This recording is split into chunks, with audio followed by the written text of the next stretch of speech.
In the grim darkness of the 41st millennium, there exists a blade that should not be.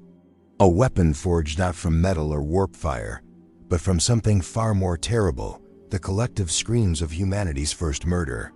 And in the hands of Abaddon the Despoiler, it has tasted the blood of a Primarch. But here's the question that haunts the Imperium's darkest nightmares. What happens when the only weapon capable of permanently killing the God Emperor of mankind exists, and it's wielded by his greatest enemy? The answer begins not in the present, not in the blood-soaked battlefields of the Long War, but in the depths of prehistory, when humanity first learned what it meant to kill. Picture, if you will, the birth of civilization. Not the gleaming spires and technological marvels, but the brutal, primitive dawn of human consciousness. The first cave dweller who looked upon his brother and felt something new, not hunger, not fear, but hate.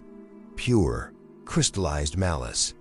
And in that moment, when the first human raised a rock and brought it crashing down upon another human skull, something stirred in the warp. Something was born from that original sin, that first betrayal, that primordial act of murder. The psychic scream of the first victim, the savage triumph of the first killer, the horror of those who witnessed it. All of this coalesced, compressed, and became aware. The warp is not empty. It's a reflection, a twisted mirror of every emotion, every thought, every dark impulse that ripples through the materium. And humanity, for all its later sophistication and technological prowess, has never stopped killing its own. Generation after generation, millennium after millennium, humanity fed this nascent thing, every act of betrayal, every murder committed not for survival, but for pleasure, for power, for the sheer joy of watching the light fade from another's eyes. All of it flowed into this entity, this demon of the first murder, strengthening it, shaping it, making it real. But here's what makes Drach'nyen different from the countless other horrors spawned in the Imperium. This wasn't just a demon. It was a concept made flesh, or rather, made into something that exists in the terrible space between flesh and spirit. It became the end of empires, the echo of the first murder. A being whose very existence is antithetical to order, to civilization, to everything that binds humanity together. And most terrifying of all, it's intelligent, patient, cunning. For countless ages, Drach'nyen remained in the warp, a legend whispered among demons, a prize coveted by the dark gods themselves. But Daemon cannot wield it, not truly. No, this weapon required something more. It required a human hand, a mortal will, to unlock its full potential. And in the dying days of the Great Crusade, it found its moment. The Emperor of mankind, the master of humanity, the Omnissiah, the anathema to chaos itself stood upon a dead world in the warp. This was after the heresy, after his favored son had betrayed him, after the dream of a unified human empire lay in ashes. The Emperor had entered the Webway, that ancient Eldar network of tunnels between real space and the warp, attempting to secure humanity's future. But that dream had failed. The Webway had been breached. Demons poured through like a tide of corruption and madness. And there, in that realm of nightmare and impossibility, Drach'nyen came for him. Imagine the scene. The Emperor, a being of such psychic might that his mere presence could shatter lesser demons, faced with something that was his antithesis.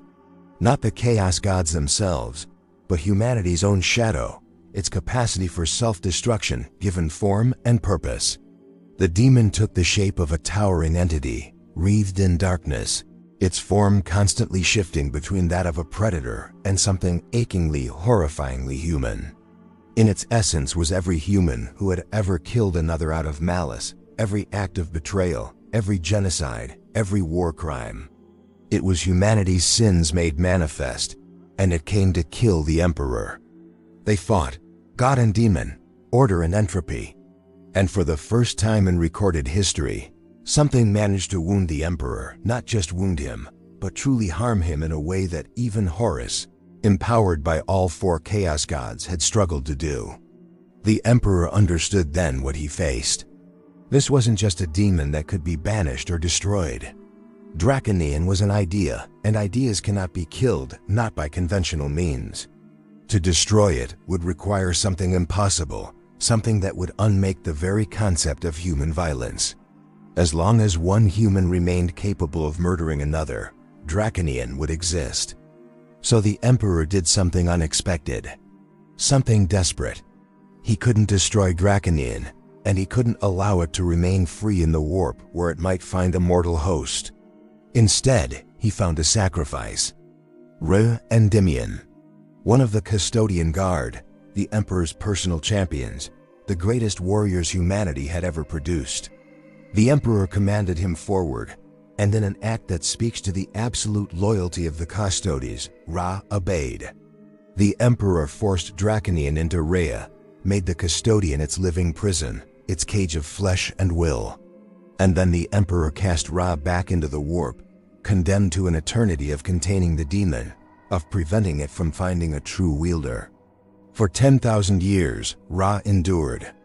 Imagine that existence. Every moment a battle against a force that represents everything you've sworn to oppose.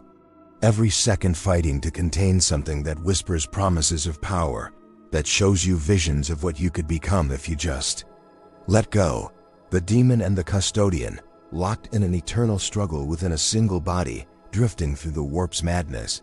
But nothing lasts forever. Not even the will of a custodian. When Abaddon the Despoiler, the War Master of Chaos, launched his 13th Black Crusade, he sought weapons that could break the Imperium. And in the warp, he found a broken, hollow thing that had once been Endymion. The custodian had endured beyond all measure of human, even transhuman endurance.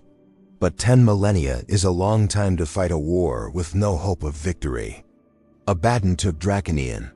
Not by force, not by trickery, but because the demon wanted him. Recognized in him a perfect vessel, not a prison this time, but a partner. And when Abaddon's fingers closed around the blade that Drach'nyen had become, reality itself seemed to recoil. The weapon doesn't just cut, it ends. When Drach'nyen strikes, it doesn't merely kill, it unmakes. It severs the connection between body and soul in a way that defies even the warp's twisted logic, and it hungers for one target above all others. The Emperor, the being whose very existence opposes everything Drach'nyen represents. On the world of Baal, Abaddon proved the blade's power. He faced Daemon, the returned Primarch, the Avenging Sun, one of the Emperor's own gene-forged demigods. And Drach'nyen tasted Primarch blood. The wound it left was not simply physical, it was existential. A cut that refused to fully heal. A reminder that even the Emperor's sons are mortal before this weapon. So now we return to that question. The question that keeps the High Lords of Terra awake in their fortified chambers. The question that echoes through every calculation of the Inquisition's most secret conclaves. What happens when the only weapon that can truly kill the God Emperor exists, and walks in the hands of Chaos's greatest champion? The answer lies not in prophecy or divination, but in understanding what Drach'nyen truly is. Because this is where the horror deepens, where the narrative twists into something even more disturbing than a simple weapon of unimaginable power. Drach'nyen isn't just dangerous because it can kill the Emperor. It's dangerous because it's a paradox wrapped in blasphemy, a weapon that grows stronger with every act that should weaken it. Let me explain. Most weapons, even demon weapons, operate on straightforward principles. A sword cuts, a gun fires. A demon blade feeds on souls and grows more powerful through bloodshed. But Drach'nyen feeds on something far more insidious. It feeds on civilization itself. Every law that's written, every treaty that's signed, every moment of peace between humans, paradoxically makes the inevitable violence that follows more meaningful, more potent. Because the greater the civilization, the more catastrophic its fall. The higher humanity climbs, the further it has to plunge. And with every atrocity, every genocide, every moment when humanity turns its weapons upon itself, Drach'nyen drinks deep. The Imperium of man, in all its Baroque authoritarian glory, is the greatest civilization humanity has ever built. 10,000 worlds bound together under the Emperor's light, quadrillions of souls united in purpose. And yet, this same Imperium drowns in its own violence. The Inquisition burns entire planets to root out heresy. The Astra Militarum sends millions to die in grinding wars of attrition. Hive cities teem with murder and corruption in their underbellies. Brother Space Marines turn upon brother in bitter rivalries that echo the ancient heresy. The Imperium doesn't just permit human-on-human violence, it systematizes it, sanctifies it, makes it holy. Every execution, every purge, every moment when an Imperial citizen raises a weapon against another human rather than against Xenos or heretics, all of it feeds the very weapon that threatens to end the Imperium forever. It's the ultimate cosmic joke, the cruelest irony. The Imperium, in its desperate attempts to survive, strengthens the one thing that could destroy it permanently. But there's more. There's always more in the grim darkness of the far future. Drach'nyen doesn't just want to kill the Emperor. It needs to. Not out of mere malice or the whims of the Chaos Gods, but because of what the Emperor represents. The Master of Humanity is more than a physical being sitting on the Golden Throne, his body slowly withering while his mind holds back the tides of the warp. He's an idea. The idea that humanity can be unified, that it can transcend its violent nature, that order can triumph over entropy. The Emperor is the counter-argument to everything Drach'nyen embodies. And here's the truly terrifying part. If Drach'nyen succeeds, if it actually kills the Emperor permanently, it doesn't just end a life, it ends the idea. It proves, in a way that would echo through both the Materium and the Immaterium, that humanity's violent nature cannot be overcome. That the first murder is also the last. That everything humanity has built, from the smallest peaceful village to the galaxy-spanning Imperium, is ultimately just a temporary pause between acts of violence. The extinction of hope itself, made manifest through a single blade strike. Abaddon understands this. That's why he doesn't simply charge toward Terra, with Drach'nyen held high. The War Master of Chaos is many things: traitor, murderer, the archenemy of mankind, but he's not a fool. He's been waging the long war for 10,000 years, and he's learned patience. He knows that Drach'nyen's true power isn't just in what it can do, but in what it represents. The sword is a psychological weapon as much as a physical one. Every Imperial citizen who learns of Drach'nyen's existence, every Space Marine who hears the whispers of a blade that can slay even the Emperor, every planetary governor who lies awake wondering if this is the crusade where Abaddon finally reaches Terra, they all feed the demon. Fear, doubt, the slow erosion of certainty. These are the things that weaken the Imperium from within, that make it more vulnerable, that transform the dream of unity into a nightmare of paranoia. And the Imperium knows this. In the sealed vaults of the Inquisition, in the classified archives that even most Inquisitors cannot access, there are reports, fragmentary accounts from those who've witnessed Drach'nyen in battle. Space Marines who've seen their brothers cut down, the wounds refusing to heal even with their superhuman regenerative capabilities. Guardsmen who've watched the blade cut through reality itself, leaving tears in space that leak madness. Seers who've glimpsed possible futures where the Golden Throne sits empty, shattered, its occupant truly and finally dead. The Adeptus Custodes know more than most. They remember Endymion. In their fortress on Terra, in chambers where even other Imperial institutions cannot reach, they maintain records of his sacrifice. Some among their number believe Ares still lives, somewhere in the warp, still fighting his eternal battle even though the demon has been freed. Others believe his essence was consumed entirely when Abaddon claimed the blade, that Ra's sacrifice was ultimately meaningless. Both possibilities are equally horrifying in their own way. But here's what few realize, what even fewer dare to speak aloud: the Emperor himself may have seen this coming. Not the specific details perhaps, but the broad strokes. When he forced Drach'nyen into Rhea and cast the Custodian into the warp, he wasn't trying to imprison the demon forever. That would be impossible. He was buying time, 10,000 years of time, Time for humanity to grow stronger, to spread across the galaxy, to become too vast and too resilient to be destroyed by a single blow, even one that kills its master.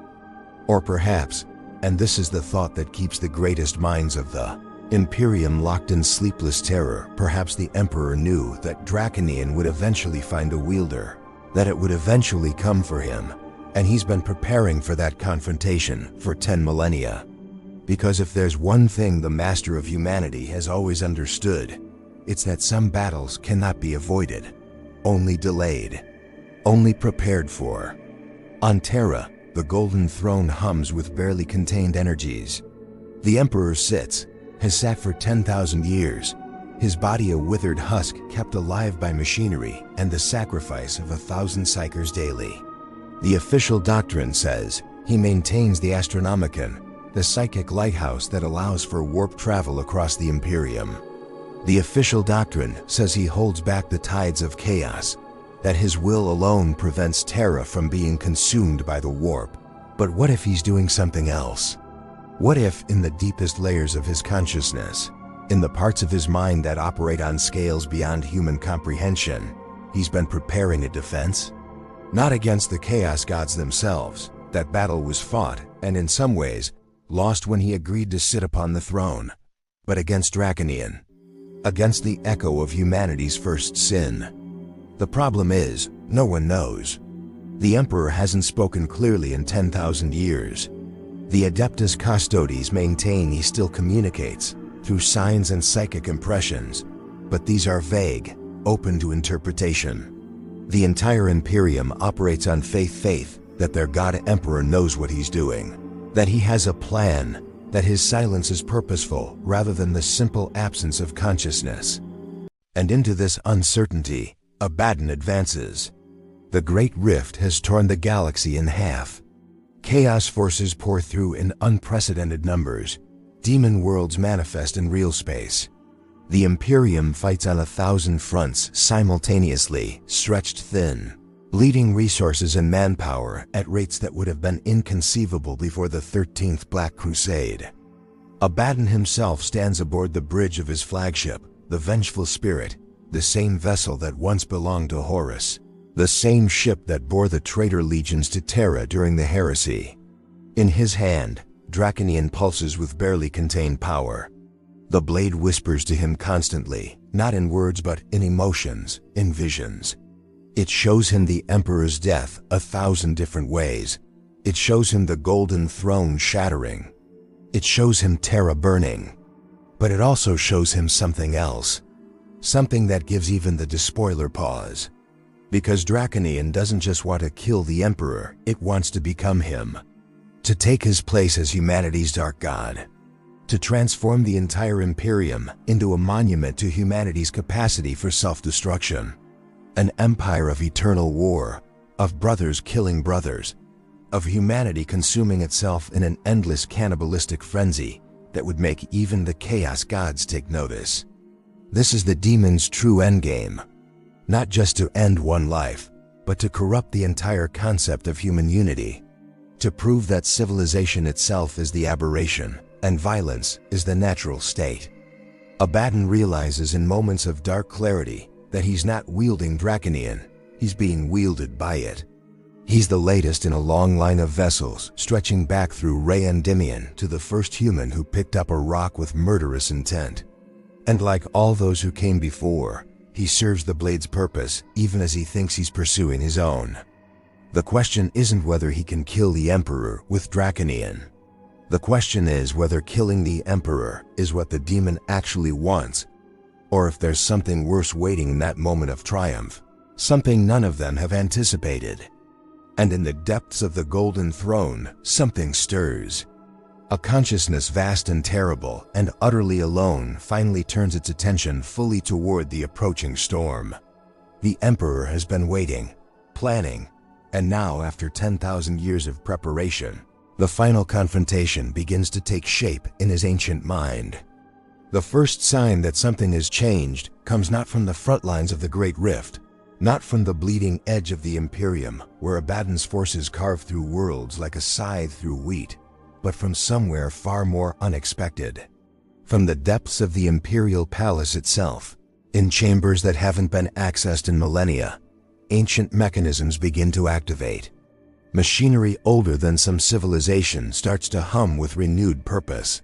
The custodians notice at first subtle vibrations in the walls, fluctuations in power that their enhanced senses detect long before any instrument could measure them. And deep within the throne room, where only the highest-ranking custodians are permitted entry, where they stand eternal vigil over their master, the atmosphere begins to shift. The Emperor is doing something.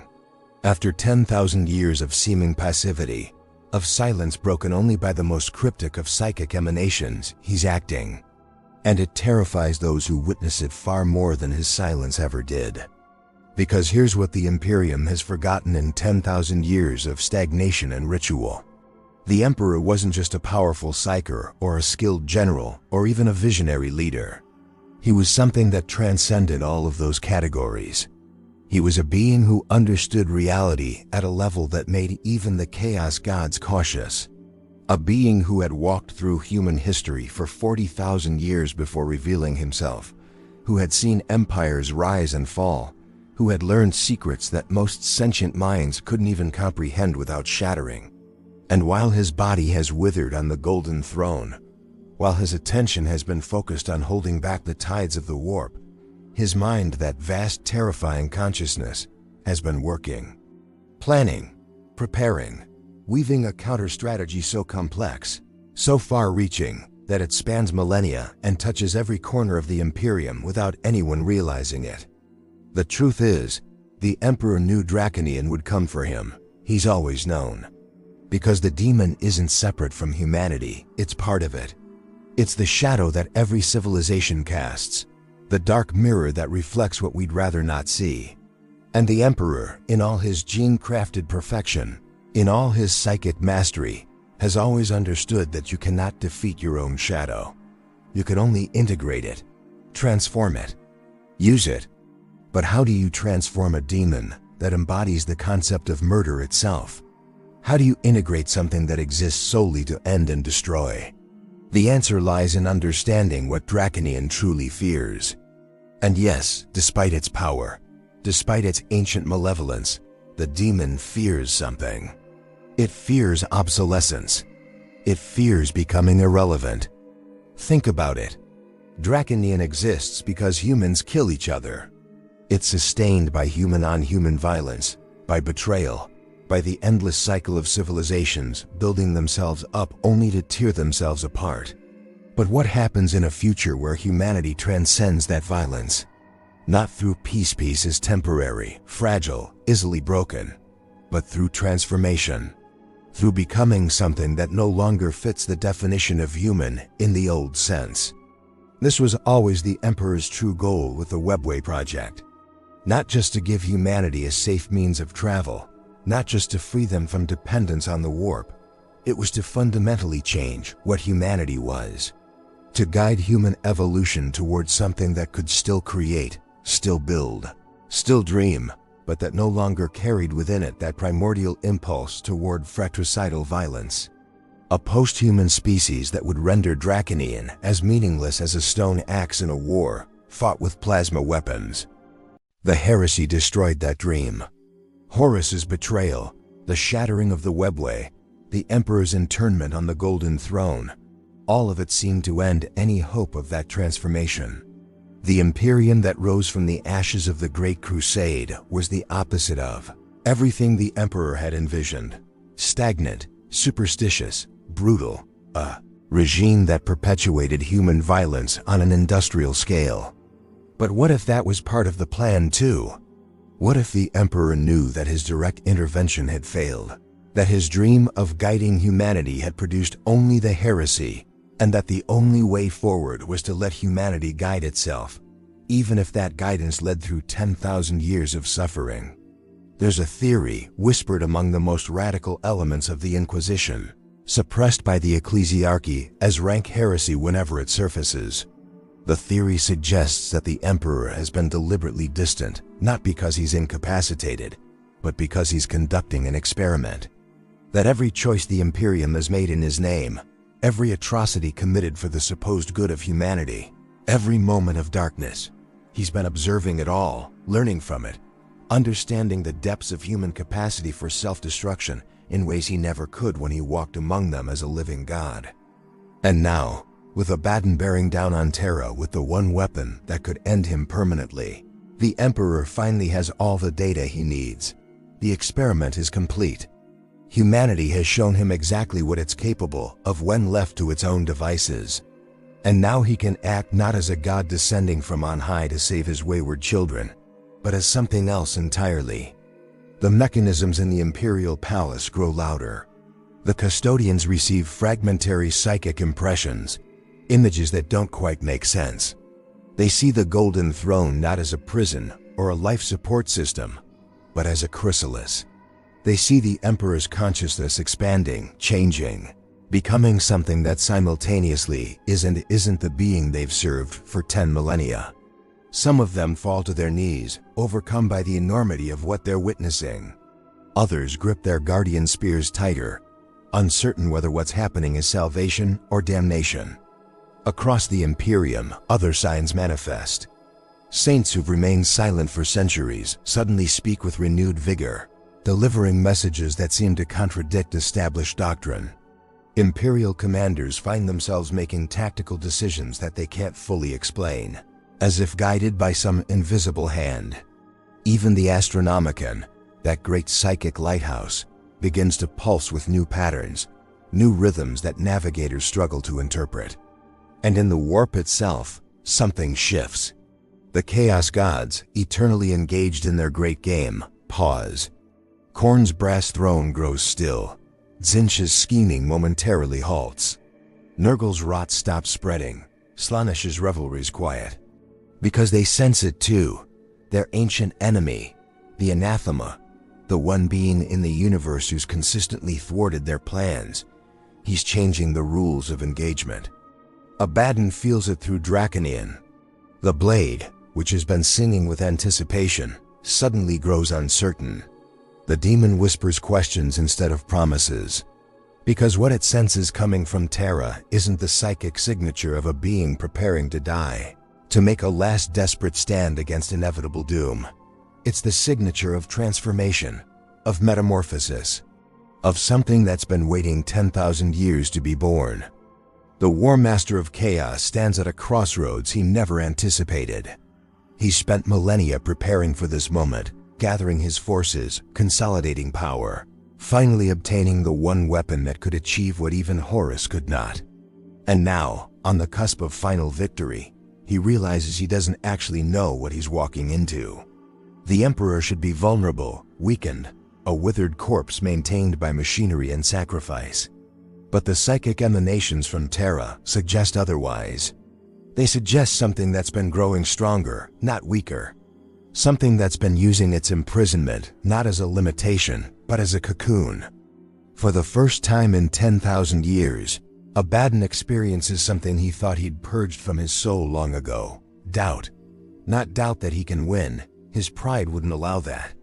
But doubt about what winning actually means. Because if the Emperor has been preparing for this confrontation as long as Abaddon has, if that vast intelligence has had 10 millennia to plan and scheme and transform, then what awaits him on Terra might not be a weakened god clinging to life, but a trap so subtle and so comprehensive that walking into with Drach'nyen might be exactly what the Emperor wants. The demon blade, sensing its wielder's hesitation, floods his mind with visions of glory, of the Emperor's corpse at his feet, of Terra burning and the Imperium broken. But Abaddon has been wielding demon weapons long enough to recognize manipulation. He pushes back against the visions, asserting his will, reminding Drach'nyen who holds whom. The blade subsides, but not before he catches something in its psychic residue. A flicker of genuine emotion from a being that shouldn't be capable of such things. Fear. Drach'nyen is afraid. And if a demon born from humanity's first murder, a being that has existed since the dawn of civilization, a weapon that has wounded Primarchs and could potentially kill the Emperor himself, if such a thing is afraid, then what in the name of all the dark gods is actually waiting on Terra? The answer comes not from prophecy or divination, but from a source so unexpected that it takes days for the information to be verified. A transmission from deep within the Imperial Palace, broadcast on frequencies that shouldn't exist, encrypted with ciphers that date back to the Great Crusade. The message is brief, only a handful of words, but they change everything. The board is set, the pieces are in motion. Come, Ezekiel. Come and see what you've really won. It's not signed, but it doesn't need to be. Every soul who hears it knows who sent it. The Emperor has spoken clearly for the first time in 10,000 years. And he's not issuing a warning or a threat. He's extending an invitation, a challenge, a declaration that whatever game has been playing out across the millennia, whatever vast strategy has been unfolding in the shadows of human history, it's finally reaching its conclusion. But here's the revelation that sends shockwaves through both the Imperium and the forces of chaos. The message wasn't sent just to Abaddon, it was sent everywhere. Every astropath in the Imperium received it simultaneously. Every chaos sorcerer attuned to the warp heard it echo through the immaterium. The Emperor has revealed his hand not to a select few, but to everyone. The final confrontation won't be a secret struggle in the depths of the Imperial Palace. It will be witnessed, recorded, known.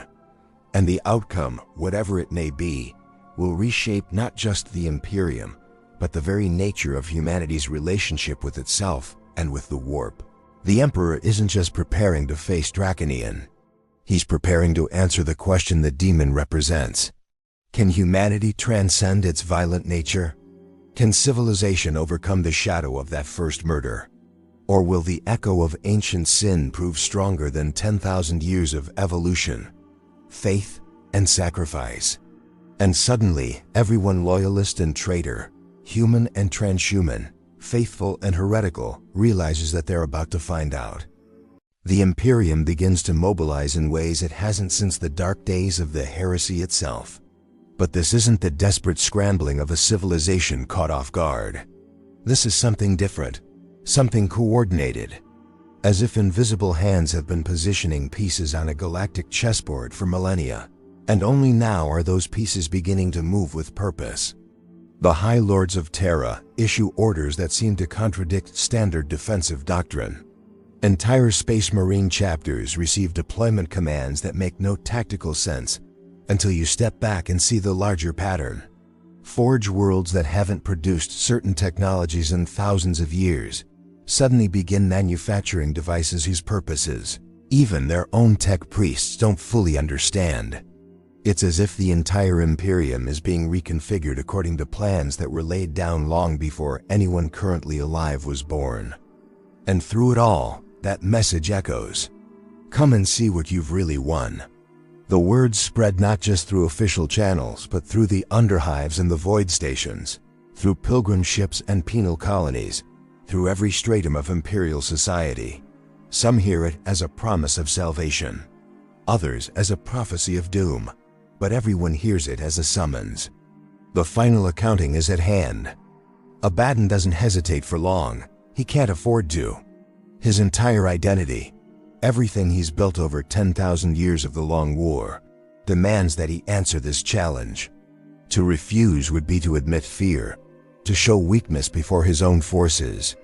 The Black Legion begins its advance toward Terra, and with them come the other traitor legions, demon hordes, corrupted titans, fleets that could blot out stars. It's the largest chaos incursion since the siege of Terra itself, and it moves with terrifying purpose through the shattered halves of the galaxy. But as Abaddon's fleet cuts through the warp, something becomes apparent. The journey is too easy. The Astronomicon, which should be their enemy, which should make navigation difficult for those touched by chaos, instead seems to guide them.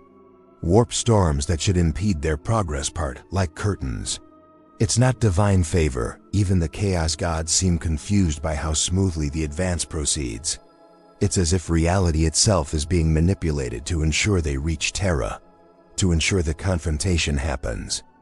Drach'nyen grows more agitated with each passing day. The demon speaks to Abaddon in ways it never has before, no longer whispering promises but asking questions. It shows him visions that contradict each other. In one, he stands over the Emperor's true corpse, finally and permanently dead, the Imperium collapsing into anarchy. In another, he strikes the Emperor and the blade shatters, destroyed by some power it cannot comprehend. In a third most disturbing vision, he sees himself kneeling before the Golden Throne, offering Drach'nyen not as a weapon, but as a gift, as if completing some transaction that was arranged long ago. The War Master dismisses the visions as the demon's fear manifesting, but privately he wonders, what did the Emperor mean by what you've really won? What game has been playing out beneath the surface of this 10,000-year war?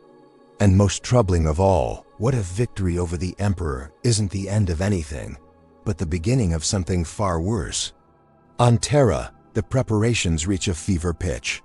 The Adeptus Custodes perform rituals that haven't been enacted since the Emperor walked among them in flesh. The Sisters of Silence, those psychic nulls who can negate the powers of the warp, are recalled from every corner of the Imperium, gathering in numbers not seen since the heresy. The Mechanicus unseals vaults in the deepest sublevels of the Imperial Palace, retrieving technology so dangerous, so reality-bending, that they were locked away with instructions to never be opened except at the Emperor's direct command. And in the throne room itself, the changes accelerate. The Golden Throne, that ancient amalgamation of archaeotech and desperate engineering, begins to reconfigure. Sections that were thought to be structural are revealed as mobile, shifting into new configurations. The psychic choir of astropaths who've been feeding their life force into the Astronomicon for generations report a strange sensation, as if their power is no longer being consumed, but stored, accumulated, compressed into something dense and purposeful. The Captain General of the Adeptus Custodes, the highest ranking of the Emperor's guardians, stands before the throne and receives the clearest communication any living soul has had from the Emperor in millennia. Not words exactly, but a transfer of information directly into his mind. What he learns causes him to stagger, to grip his guardian spear for support. When he recovers, his expression has changed. There's a weight in his eyes that wasn't there before, a knowledge that's simultaneously terrifying and awe-inspiring. He calls together the remaining Primarchs, those few who've returned or who've always remained loyal. Roboute Guilliman, still bearing the wound from Drach'nyen that aches with every movement, a constant reminder of what's coming. The others who've emerged from their various fates stand one more time in defense of their father's vision. The Captain General tells them what the Emperor has revealed, and their reactions range from disbelief to horror to grim acceptance. The truth is this: the Emperor isn't preparing to fight Drach'nyen. He's preparing to merge with it. The revelation seems insane at first. How can you merge with something that represents everything you oppose?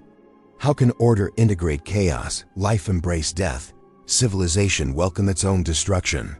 But the more they consider it, the more it makes a terrible kind of sense. The Emperor has always understood that you cannot destroy fundamental aspects of reality. Drach'nyen isn't just a demon, it's a concept, an archetype, a reflection of something intrinsic to human nature. You can't kill it any more than you can kill the idea of mathematics or the concept of time. But you can transform it. You can take that raw, destructive energy and redirect it. Refine it, turn fratricidal violence into something else, into the will to destroy that which threatens humanity from without rather than from within. The first murder, reimagined not as brother killing brother, but as humanity killing the alien, the demon, the existential threat.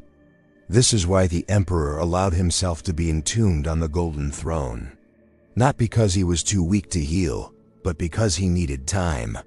Time to understand Drach'nyen at a level deeper than consciousness, to map its psychic structure, to prepare himself for a merger that would fundamentally change both entities. The Golden Throne isn't a life support system, it's a chrysalis, a forge, a laboratory where the Emperor has been conducting the most dangerous experiment in human history. He's been preparing to do what should be impossible, to integrate humanity's capacity for self-destruction into himself, to take that darkness and alchemize it into something that serves rather than destroys. But the process requires one final component. It requires Drach'nyen to strike him, to truly, genuinely attempt to kill him with the full force of its apocalyptic power. Only in that moment, when the demon commits itself completely, when it opens itself fully to deliver the killing blow, can the Emperor enact his transformation.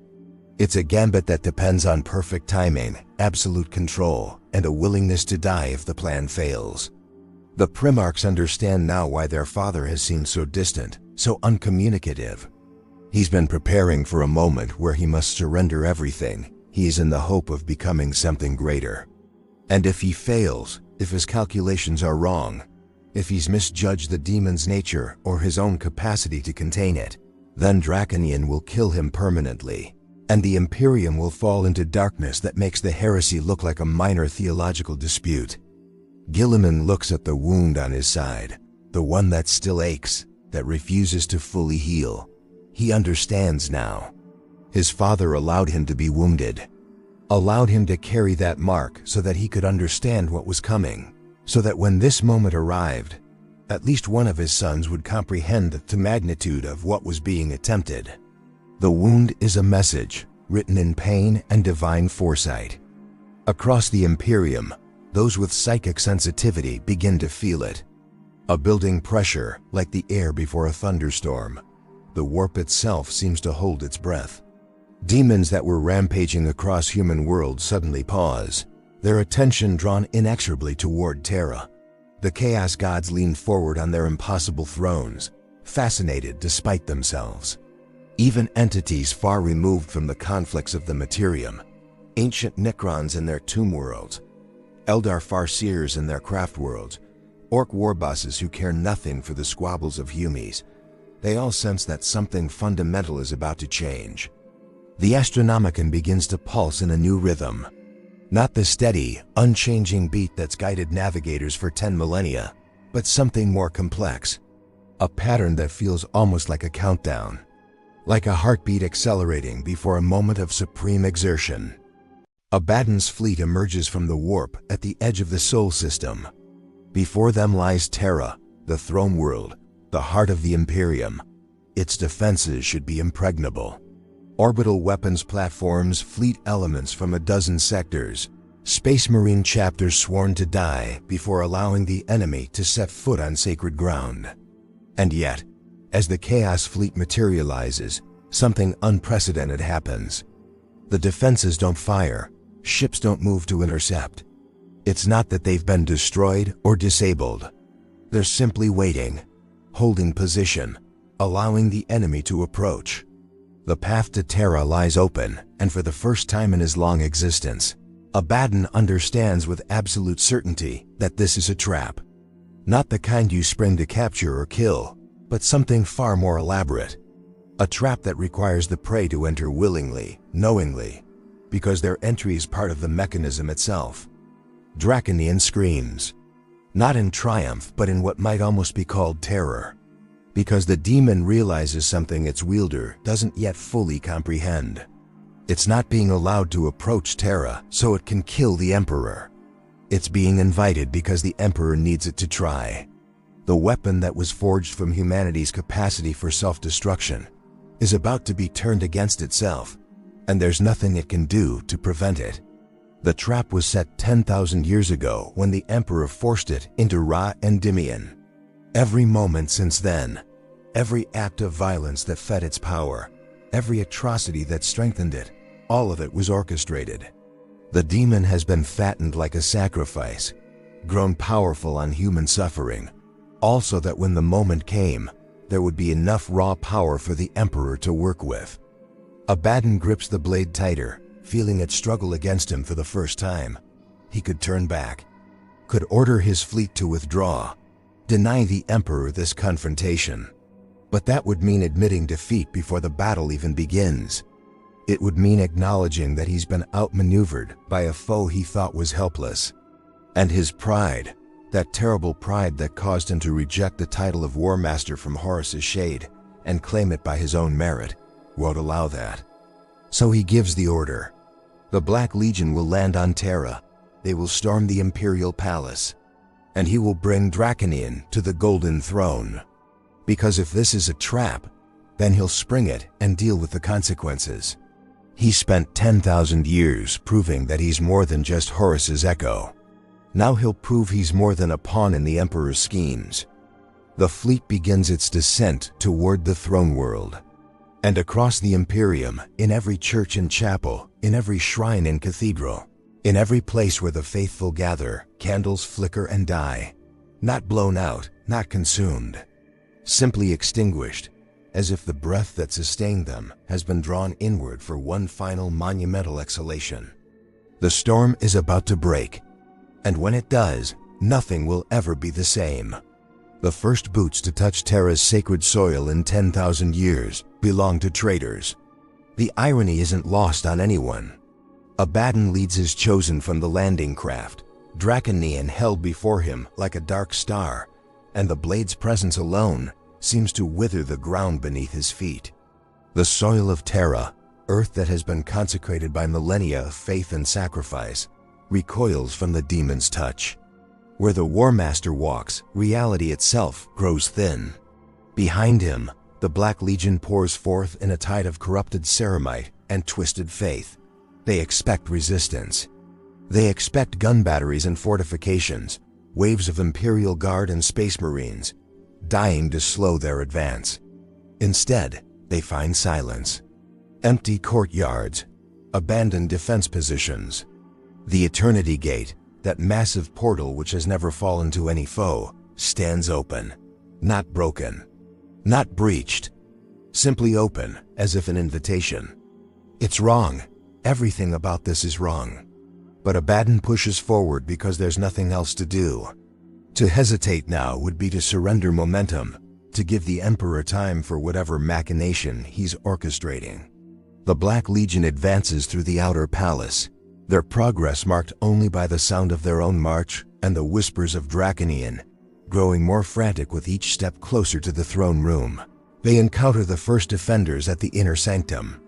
Not armies, not thousands, just 300 golden figures standing in perfect formation. The Adeptus Custodes, the Emperor's personal guard, the 10,000 who have never broken, never faltered, never failed in their duty. They stand in complete silence, guardian spears held at attention, their golden armor gleaming even in the dim light of the palace corridors. And they don't move to attack. They simply stand there, a living wall between the traitors and their master. The Captain General steps forward. His voice, when he speaks, carries no hatred, no anger, only a profound sadness that cuts deeper than any insult could. You are expected, Ezekiel Abaddon. The Emperor awaits. We will not stop you from reaching him. That is not our purpose this day. He raises his guardian spear, and the Custodes part, creating a corridor through their ranks. A path directly to the throne room. But know this, when you strike, when you commit yourself fully to this act, you will understand what you truly are. Not a rebel, not a conqueror. Just another tool, wielded by hands far older and wiser than your own. Abaddon wants to respond with fury, to denounce this theatrical display, but the words die in his throat, because he knows the Captain General speaks truth. He's known it since the moment he felt Drach'nyen's fear. This entire crusade, this culmination of 10,000 years of war, has been orchestrated. But he cannot stop, will not stop. Because even if he's a tool, even if he's being manipulated, the action itself still matters. The Emperor will still die. The Imperium will still fall. And sometimes being aware of the trap doesn't mean you can avoid it. He walks through the corridor of Custodes, the Black Legion following, and not a single blow is exchanged. It feels more like a processional than an invasion. Like mourners approaching a funeral. The massive doors of the throne room stand before them, inscribed with the history of the Great Crusade, with the dreams that died when Horus fell. They're already opening. The throne room is vast beyond comprehension, a cathedral space that seems to exist partially outside normal geometry. And there, at its heart, sits the Golden Throne. But the Emperor they find isn't the withered corpse of legend, isn't the decaying figure kept alive by machines and daily sacrifice. The Golden Throne has completed its transformation, and what sits upon it is difficult to look at directly, as if the visual cortex refuses to properly process what the eyes report. The Emperor is there, but he's also becoming something else. His form flickers between states, sometimes appearing as the Golden Warrior of legend, sometimes as a being of pure psychic light, sometimes as something that has no shape at all, just a presence that fills the room with such intensity that reality warps around it. The machinery of the throne isn't supporting him, it's constraining him, holding back a transformation that's trying to complete itself, waiting for the final catalyst. And the Emperor speaks, not with words, but directly into the minds of everyone present. The voice is simultaneously gentle and terrible, compassionate and utterly inhuman. Welcome, my son, yes, my son. For you were created from the genetic legacy of Horus, who was mine, and that makes you part of my lineage whether you accept it or not. You carry Drach'nyen. You have done well. You have brought me exactly what I need. Abaddon raises the blade. You think you can control this?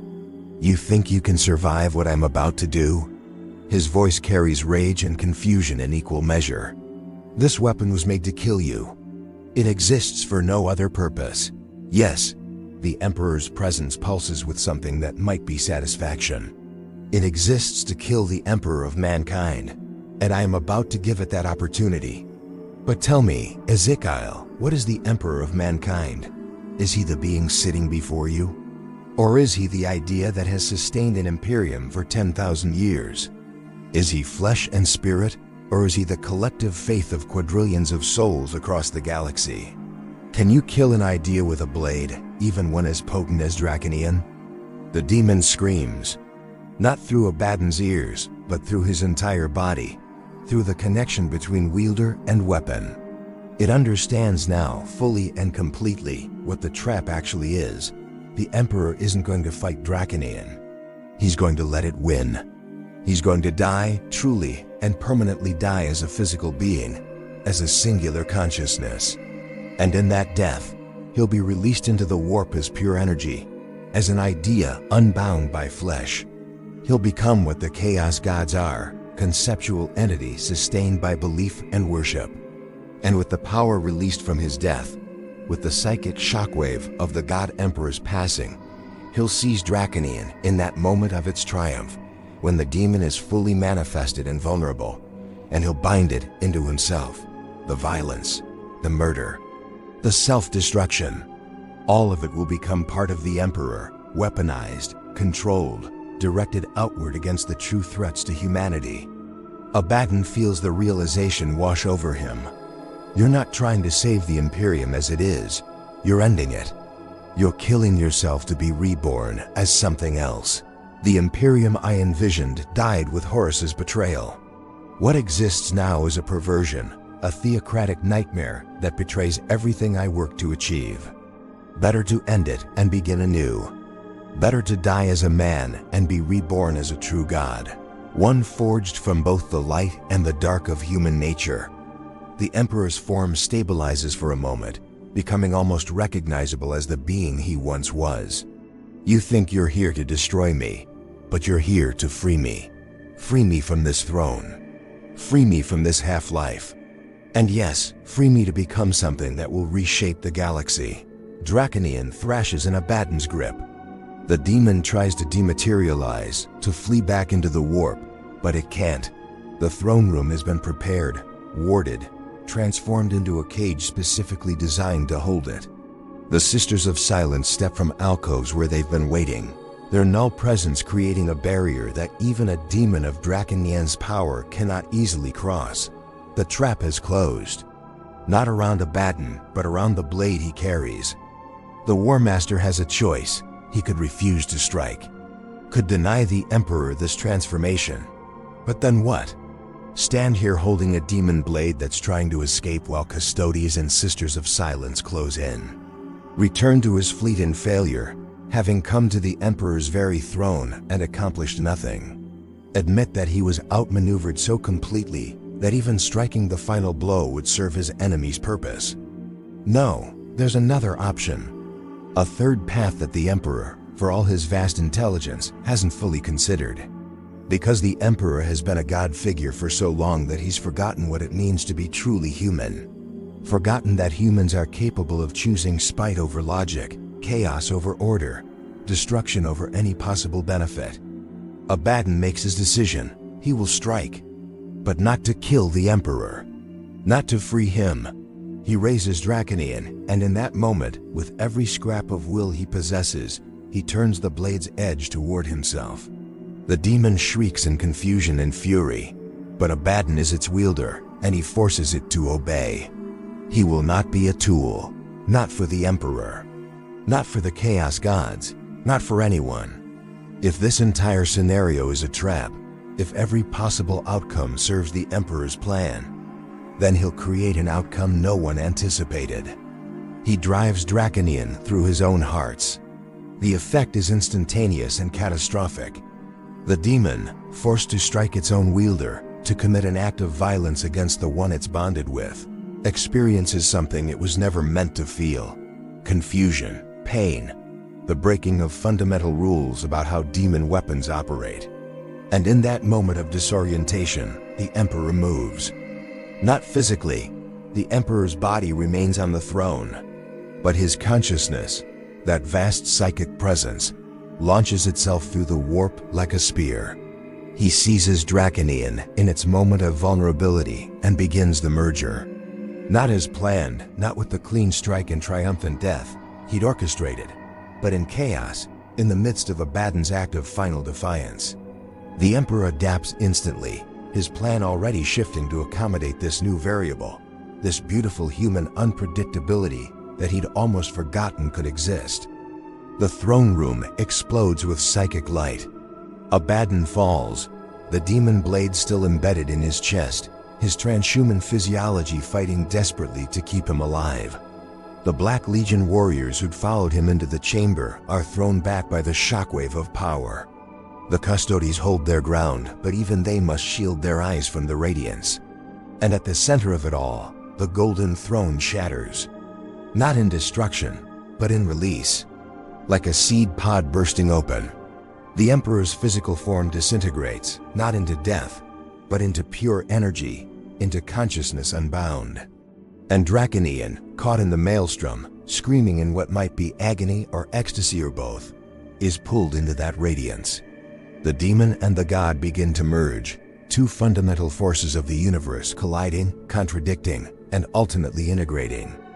Across the galaxy, every human psyker feels it. The Astronomicon doesn't go dark, it explodes into nova brilliance, burning so fiercely that navigators must look away or be blinded. The psychic scream that accompanies the Emperor's transformation ripples through the warp like a tidal wave. Demons are banished by the thousands. Chaos cultists fall to their knees, their connection to their dark patrons momentarily severed. Even the Chaos Gods themselves recoil from the shockwave. And then, as quickly as it began, it ends. The light fades, the throne room grows quiet. Where the golden throne once stood, there's now just empty space, scorched and sanctified.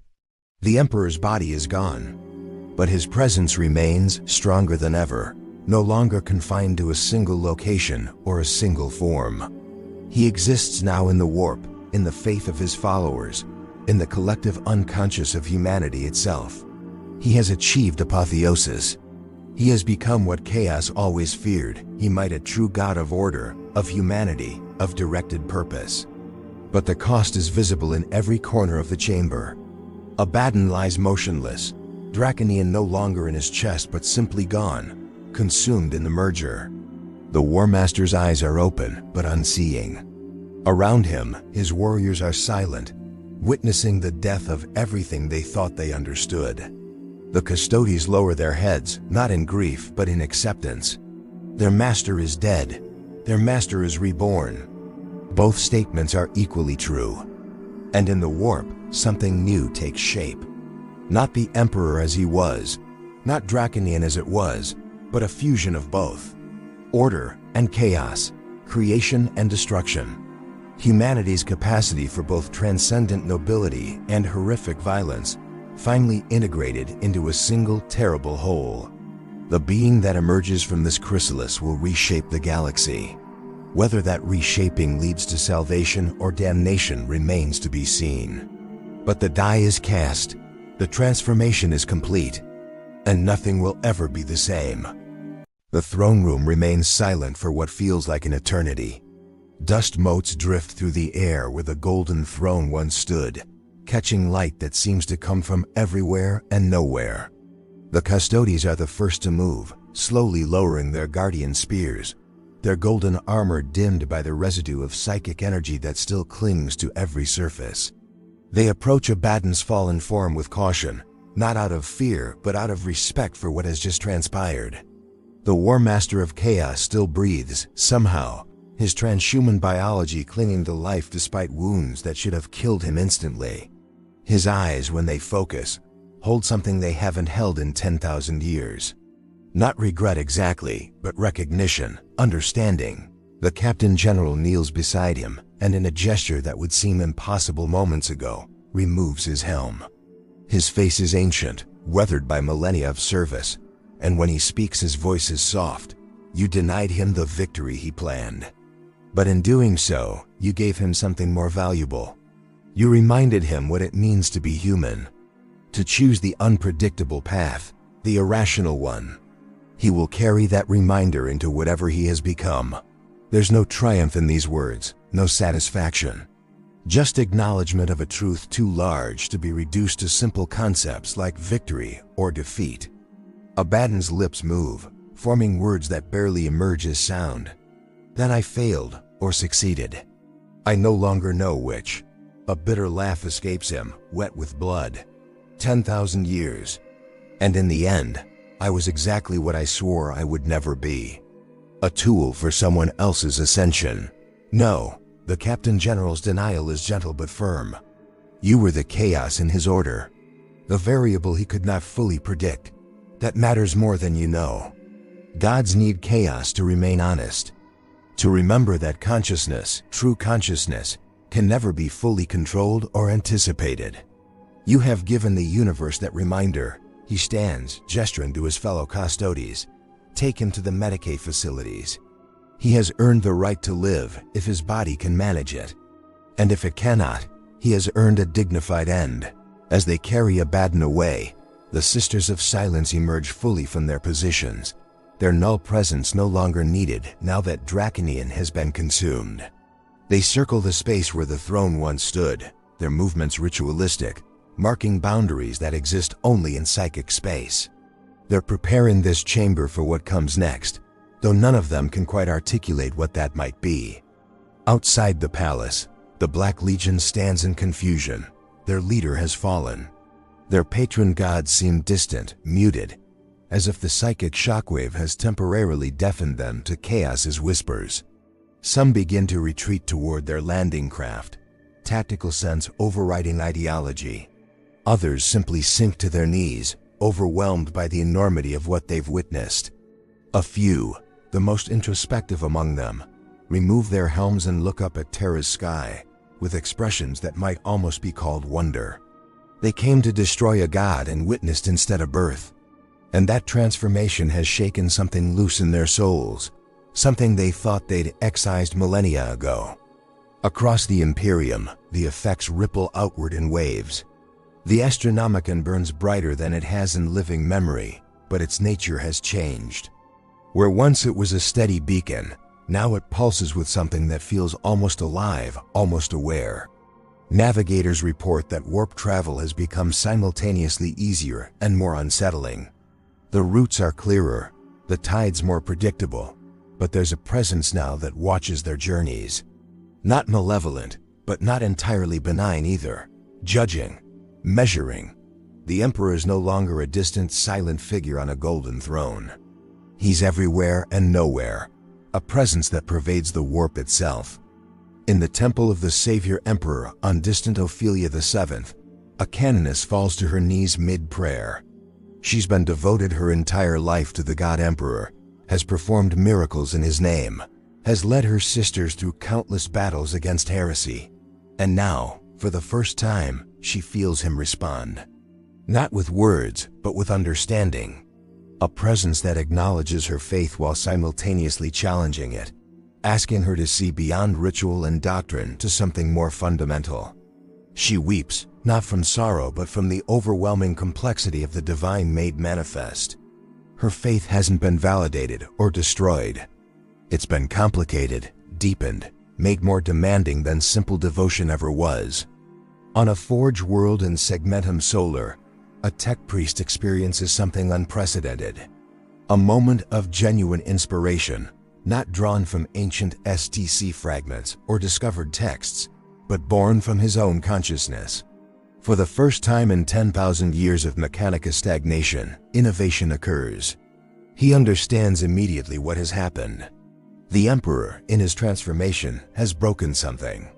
Some invisible barrier that kept humanity bound to its past, unable to move forward. Whether this is liberation or catastrophe remains to be seen, but the potential for change, real change, exists now in ways it hasn't since before the heresy. In the Eye of Terror, the Chaos Gods convene in a manner they haven't since before the Emperor's entombment. Khorne's rage is tinged with something resembling respect. Tzeentch's schemes have been disrupted in ways even the Architect of Fate didn't anticipate. Nurgle's rot pauses, considering this new variable in the Great Cycle. Slaanesh, youngest and most volatile, oscillates between fury and fascination. They understand what has occurred. The Emperor hasn't become their equal, not quite. But he's no longer entirely separate from them either.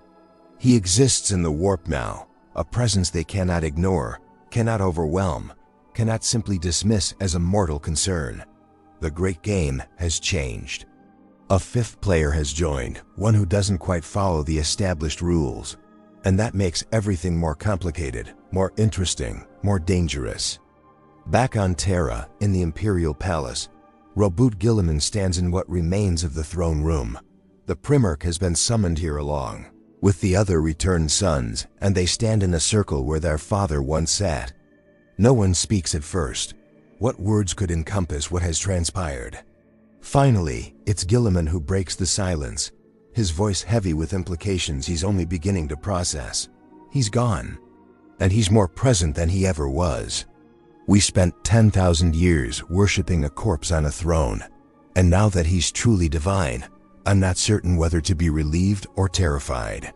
Another Primarch, one of those who returned more recently, responds with quiet contemplation. Perhaps we're meant to be both. Perhaps that's what divinity actually requires, not blind faith, but conscious choice to believe despite uncertainty.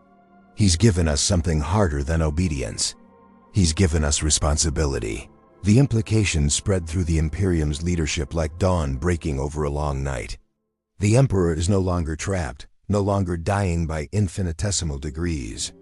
But he's also no longer the being who walked among humanity with answers to every question. He's become something that demands more from his followers, not less. Faith is no longer about following orders transmitted through intermediaries. It's about interpreting a presence that doesn't speak in words, that challenges as much as it comforts, that requires thought and choice, and the constant risk of getting things wrong. Some among the ecclesiarchy resist this change, clinging to the old dogma because it's simpler, more comfortable. But others embrace it with fierce joy, recognizing that their God has finally become worthy of genuine worship rather than terrified propitiation. The Imperium begins to fracture along these lines, not into open civil war, but into a tension between those who want the comfortable certainty of the past and those willing to face the demanding uncertainty of the present. And what of Drach'nyen? The demon that embodied humanity's capacity for self-destruction hasn't been destroyed. It's been integrated, transformed into something that serves rather than subverts. When Imperial forces face Xenos threats or demon incursions, they report a new sensation. A righteous fury that doesn't feel entirely their own, a capacity for violence that's somehow cleaner, more purposeful than the desperate savagery they wielded before. The violence hasn't disappeared. It's been redirected, channeled, made into something that protects rather than devours. But there's a cost. There's always a cost. Those who embrace this new martial blessing too eagerly find themselves changed by it, their humanity wearing thin at the edges. The Emperor hasn't solved the fundamental problem of violence. He's simply changed its nature and direction. The question of whether humanity can transcend its violent origins remains unanswered. Perhaps it cannot be answered. Perhaps the best that can be achieved is this uneasy balance, this constant negotiation between creation and destruction. Months pass. Years begin their march. The Imperium adapts to its new reality in the way that human civilizations always do, slowly, painfully, with countless small conflicts and contradictions. Abaddon survives his wounds, though he's changed by them. When he's finally strong enough to speak at length, he's granted an unexpected audience with the Captain General. They talk for hours about agency and fate, about whether any choice is truly free, or whether all consciousness is simply elaborate biological machinery playing out predetermined patterns. They reach no conclusions, but the conversation itself matters. On the world where Abaddon is held not precisely a prisoner, but not free either, he sometimes looks up at the night sky and feels it. The presence that was once the Emperor, now something more and less than that title implies. And he wonders if he made the right choice, driving Drach'nyen into himself rather than into his enemy.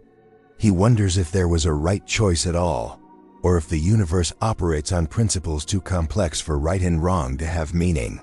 He doesn't regret his actions. Regret would imply wishing he'd done differently, and he can't imagine what different would have looked like.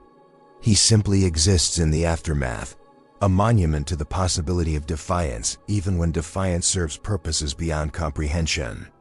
The story that began with a question, what happens when the only weapon that can kill the God Emperor exists in the hands of his greatest enemy, has found its answer.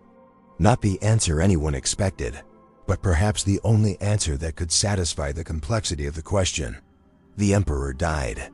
The Emperor ascended.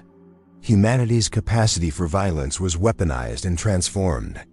And the galaxy continues its slow rotation through the void, changed but not ended, challenged but not broken. In the end, perhaps that's all any civilization can hope for. Not final victory or ultimate transcendence, but the continuation of the struggle in new forms, with new stakes, against new challenges. The 41st millennium's grim darkness has not been dispelled, but it's been complicated, made richer, given new dimensions of meaning beyond simple survival or extinction. And somewhere in the warp, in that impossible space between thought and reality, the being that was once the Emperor and is now something unprecedented considers what comes next. He carries within himself both the light of human aspiration and the darkness of human capacity for harm. He's proof that these things need not be separate, that the struggle to balance them is itself what gives existence meaning. He doesn't offer easy answers to his followers. He offers hard questions. And perhaps that's the mark of a truly divine presence, not providing comfort, but demanding growth. The weapon that could kill the Emperor succeeded. And in its success, it created something no one could have predicted. Not an ending, but a transformation. Not an answer, but a deeper question. And in the grim darkness of the far future, that might be the closest thing to hope that exists. The possibility that even our darkest aspects, our most destructive impulses, can be integrated and transformed rather than merely suppressed or unleashed. The possibility that we contain within ourselves both the disease and the cure, and that wisdom lies in learning to wield both with equal skill. The story ends not with certainty, but with possibility. And perhaps that's exactly how it should be.